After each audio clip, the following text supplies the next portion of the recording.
Excellences, Messieurs les chefs d'État et de gouvernement du continent africain, Messieurs les présidents des instances régionales et sous-régionales africaines, et distingués invités, Mesdames et Messieurs.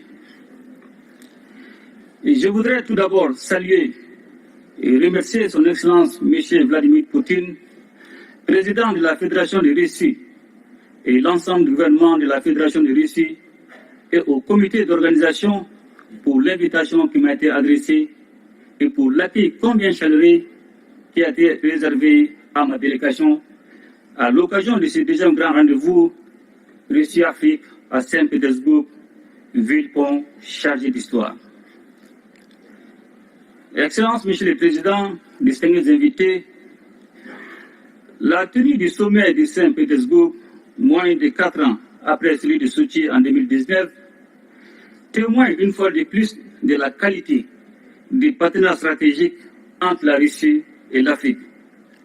Un partenariat fondé sur une amitié de longue date, la sincérité, le respect mutuel, toutes choses qui impriment un caractère spécial à nos relations. Le Mali n'a certes pas de continuité géographique, encore moins de langue en commun avec la Russie.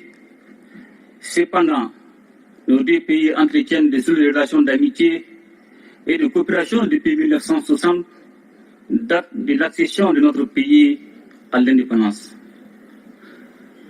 En dépit des bouleversements intervenus, nos relations se sont densifiées et diversifiées avec des succès et des réalisations dans les domaines stratégiques comme les infrastructures, l'agriculture, la santé, l'enseignement supérieur et la recherche scientifique, la géologie et les mines, ainsi que la défense et la sécurité.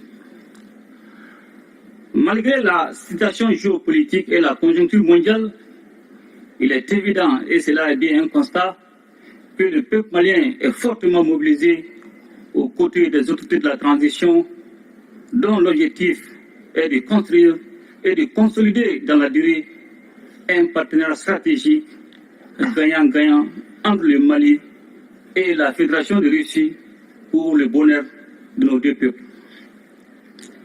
Un tel partenariat est d'autant plus indispensable que la Russie a su prouver dans les moments difficiles son statut de partenaire traditionnel du Mali, tant par sa fiabilité que par son dynamisme dans l'accompagnement de notre pays pour relever les défis cruciaux du moment, tout en respectant notre souveraineté. Convaincu que la restauration de la paix, de la stabilité et de la sécurité est la pierre angulaire de tout développement, nous avons décidé d'assumer pleinement notre responsabilité première, qui est de protéger nos populations et de défendre l'intégrité de notre territoire. Ce choix stratégique intervient après une décennie de présence des forces internationales sans résultat tangible et dont le schéma consistait à entretenir la menace sur notre territoire et nous maintenir dans la dépendance. C'est pourquoi, dans le cadre du renforcement des capacités d'opération des forces de défense et de sécurité, le Mali a noué avec la Russie un partenariat militaire dont je tiens à saluer la fiabilité. Ainsi, avec l'appui de la Russie, le Mali recouvre progressivement sa pleine souveraineté sur l'ensemble de son territoire et nos forces de défense et de sécurité opèrent en toute autonomie et en toute liberté d'action. Les forces maliennes sont désormais dans une dynamique offensive, reprenant du terrain et réduisant de façon significative les attaques ciblant les camps militaires et les civils, permettant ainsi le retour progressif des personnes déplacées et des services sociaux de base dans plusieurs localités. Aussi voudrais-je, Monsieur le Président, vous renouveler ma profonde gratitude pour l'appui de votre gouvernement sous votre impulsion qui a permis à mon pays de connaître des avancées significatives dans le cadre de la lutte contre le terrorisme. La coopération entre nos deux pays ne saurait se réduire aux seules questions de défense et de sécurité, Elle embrasse également les domaines du renforcement des capacités en ressources humaines par l'augmentation des bourses d'études dans tous les secteurs stratégiques, ainsi qu'aux relations économiques et commerciales. Ainsi, les partenariats entre les secteurs privés de nos deux pays connaissent aujourd'hui une nouvelle dynamique. Les forums économiques et humanitaires en marge du présent sommet est une opportunité pour accroître les relations économiques au plan bilatéral. Monsieur le Président, Mesdames et Messieurs, profondément enracinés dans nos traditions sociales communes à de nombreux pays africains, les Maliens sont fiers de cette appartenance au continent africain, riche de sa diversité et baigné de traditions séculaires, d'égalité, d'équité, du respect de chaque société et des droits humains fondamentaux. Ce sont des valeurs, des principes et des expériences historiques de justice que nous partageons avec la Russie et qui font que notre partenariat est si spécial. Aujourd'hui plus que jamais, les destins des peuples africains et russes sont liés. Cette interdépendance exige une réponse collective et appropriée aux défis auxquels nous devons ensemble faire face. Sans cette cohésion, l'affirmation de la souveraineté pleine et entière de nos États, la lutte contre le terrorisme et la pauvreté, de même que la promotion des droits et des libertés, ne peuvent être conduites efficacement. Comme vous le savez, la région du Sahel en général et le Mali en particulier est depuis quelques années en proie à une crise multidimensionnelle résultante de l'intervention de l'OTAN en Libye. Et cela a rendu plus vulnérables les populations déjà confrontées aux effets combinés des facteurs sécuritaires, sociopolitiques, économiques, climatiques, environnementaux et récemment sanitaires liés à la pandémie de la COVID-19. Je voudrais également saisir cette occasion pour remercier tous nos amis et partenaires qui continuent d'exprimer leur solidarité et leur soutien au pays du Sahel en vue de renforcer la résilience de nos populations face à l'insécurité alimentaire et nutritionnelle cyclique. Aussi voudrais-je, Monsieur le Président, encourager la reprise des discussions relatives à la conclusion d'un accord international juste et équitable permettant l'exportation des céréales à destination du continent africain. S'agissant du différend qui oppose la Russie à l'Ukraine, le Mali invite les médiations internationales à plus d'ouverture et de pragmatisme en vue de poursuivre et renforcer les efforts pour un règlement pacifique de la crise. Monsieur le Président, Mesdames et Messieurs, membres des Nations Unies, le Mali reste attaché à la coopération internationale, au multilatéralisme et à un ordre international fondé sur des règles justes et équitables. Il est donc primordial que tous les membres des Nations Unies respectent les valeurs et principes fondamentaux du droit international et agissent de manière à protéger et faire respecter la Charte des Nations Unies. C'est la raison pour laquelle le Mali soutient l'initiative de la Russie, appelant à un nouveau consensus pour défendre les buts et principes de la Charte.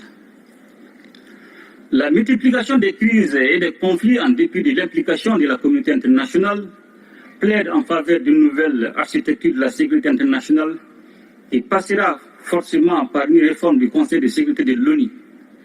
Notre organisation commune doit s'adapter au monde multipolaire afin de conserver toute sa crédibilité.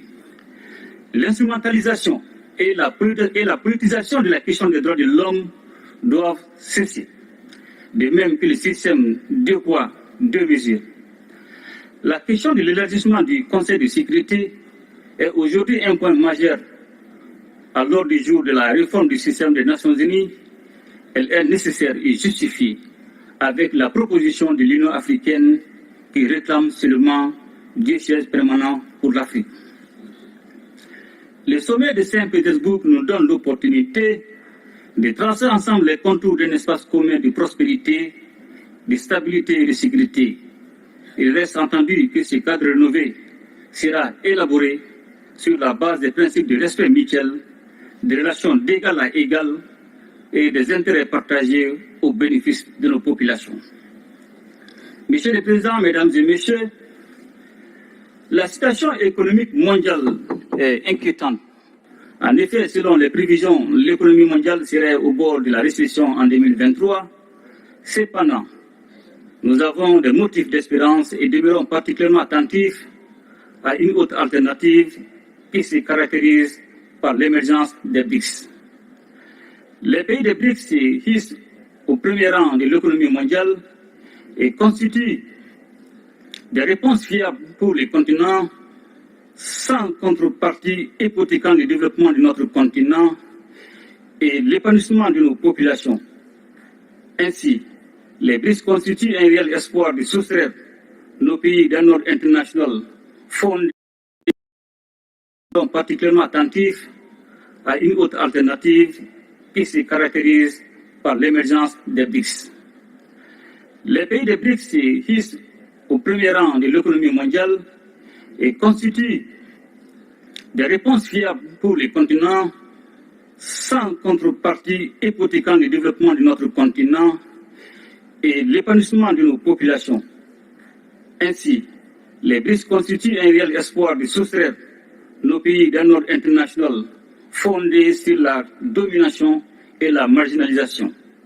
C'est pourquoi le Mali soutient des initiatives telles que créer une banque de développement pour le financement des infrastructures ou encore offrir de nouveaux mécanismes et moyens de paiement internationaux. Excellences, Monsieur le Président, Mesdames et Messieurs, dans un monde marqué par de nombreux défis complexes, la tenue de ce sommet a été accueillie avec enthousiasme en Afrique. Et je suis persuadé que les conclusions courageuses et innovantes à la hauteur des enjeux du moment permettront d'aboutir à un partenariat rénové et revitalisé entre les continents et la Russie, exempt de désinformation. Je ne saurais terminer mon propos sans réaffirmer notre entière disponibilité à poursuivre et renforcer ces relations avec l'ensemble des partenaires sur la base du respect des trois principes qui guident l'action publique en République du Mali, à savoir le respect de la souveraineté du Mali, le respect des choix stratégiques et des choix des partenaires opérés par le Mali, la défense des intérêts vitaux du peuple malien dans les décisions prises. De même, fidèle à son engagement panafricain, mon pays continuera à œuvrer au sein des organisations sous-régionales et régionales pour la réalisation de l'intégration africaine. Vive la coopération russo-africaine, vive l'amitié russo-malienne. Je vous remercie.